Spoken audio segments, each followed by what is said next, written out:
What's going on, everyone? I'm Sir James from Gamerfuzion.com, and I just got done watching Microsoft's E3's press conference. And for this video, I thought I'd go ahead and give you guys my personal thoughts and opinions about the overall press conference in terms of the price. What do I think about their overall performance? Then I'm going to go ahead and give you guys my list of games that have caught my attention in terms of the Xbox One exclusives only. Now, the games such as Witcher 3, Metal Gear, and Battlefield 4 do not count because those are not Xbox One exclusives. So you guys know. So first off, the price. The price of the next gen console for Xbox One is going to be $499. So pretty much $500 altogether.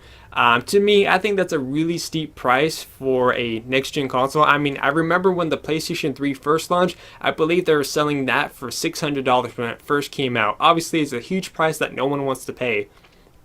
But anyways, what do you guys think about $500? Do you think that's a good price for the Xbox One? Do you think it's way too much, or would you prefer a lower price like $400 or $450? Feel free to let me know in the comment section down below. My overall thoughts is I think it's a little bit way too steep of a price, but that's just my personal opinion. The second thing to go over is what do I think about their overall press conference in general. The overall press conference, in my opinion, was okay. It did not like wow me. It's like holy crap, this was like the best one, or holy crap, Microsoft did fantastic. Nothing like that. Just the overall press conference, in my opinion, was just okay. I know they did have a couple of technical issues in terms of when they're trying to show the Battlefield 4 footage in terms of the audio, and then another one when they showed a trailer for the Crimson Dragon, like there's no audio, at least on my live stream. I'm not sure if it's a whole issue with everyone else.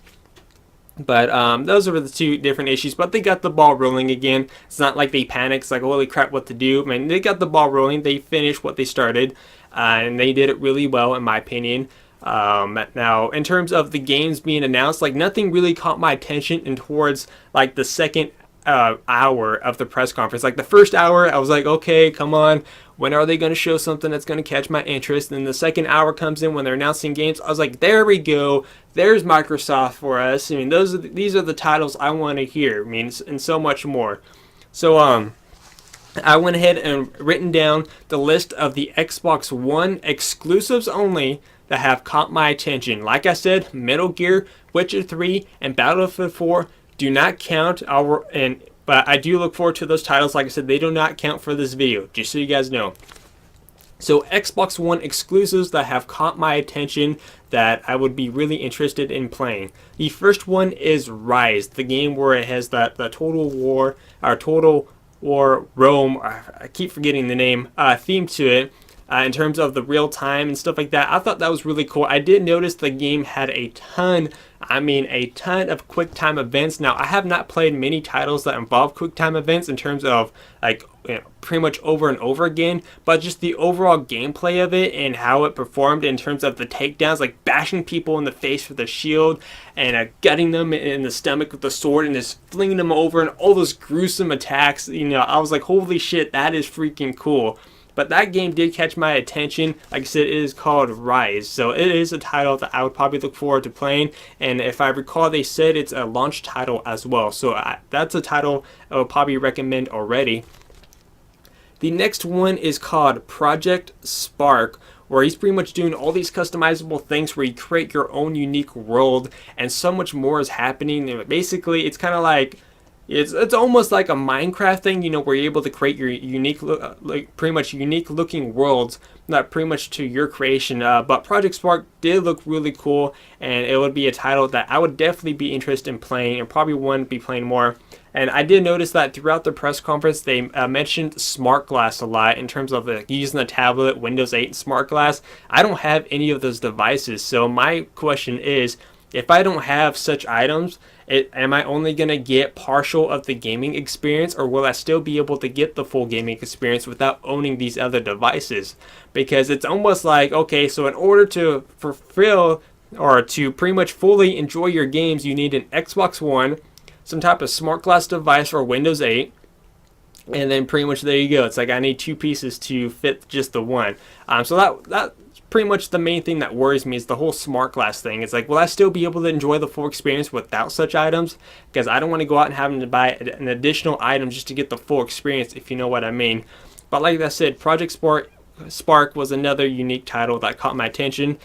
The other one that has caught my attention which is a Kinect exclusive, is called Crimson Dragon. I remember when I was watching the press conference, there was no audio, unfortunately. But it did look pretty cool. I know this was a huge title back in the day. I don't remember when exactly it was launched before, but I heard it was a really good title. So that one did catch my interest, especially since last year when I heard about it.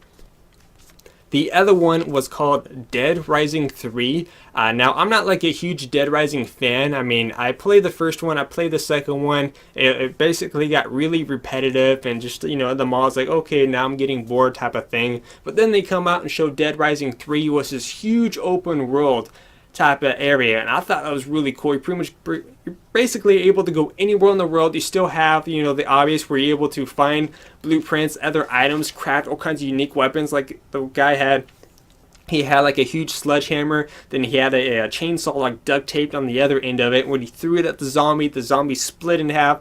I was like, oh hell yeah, now there is a zombie game I'm probably going to enjoy in terms of a Dead Rising title.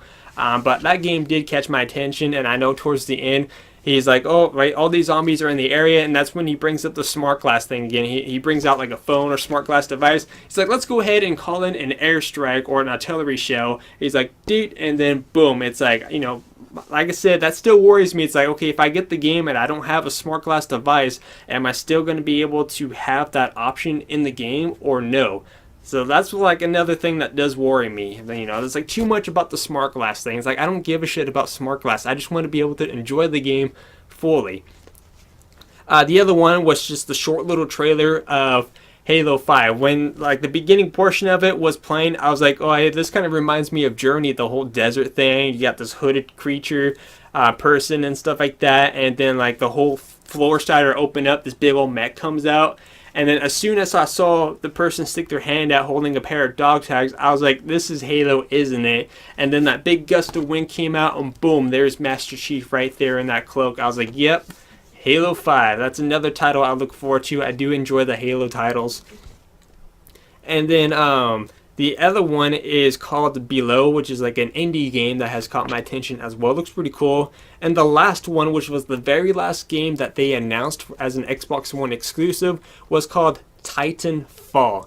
Now, looking at the multiplayer gameplay, I think it was only multiplayer if I remember, but that game looks fucking sweet in terms of the whole combat going on. And then when you're getting like kill streaks, like at one point he's like, he had enough points where he called in the mech, and a mech just rained down from the sky. He jumped right into the mech, started going over the battlefield and stuff like that. I thought that was pretty badass. And of course, I did notice some like parkour elements where he's like jumping off, billboards and stuff like that. I was like, holy shit, that is pretty cool. And then towards like the end where he got out of the mech went into a sentry mode where the mech's not able to move, but it's able to auto target while you're off, killing some other units and stuff like that. I was like, that is fucking sweet. I mean, that is a really cool title. I think out of all the games, Titanfall was the best one overall that did catch my most interest out of all the Xbox One exclusives. Titanfall, man, I would definitely look forward to playing that. But anyways, have you guys watched Microsoft's press conference? What do you think about their overall performance? What do you think about the price? And what games caught your attention? Feel free to let us know in the comment section down below. Anyways, I'm Sir James, and stay tuned for my other impressions of the other press conference coming up later today. But anyways, I'm Sir James from Gamerfuzion, and remember, Gamerfuzion empowers your gaming.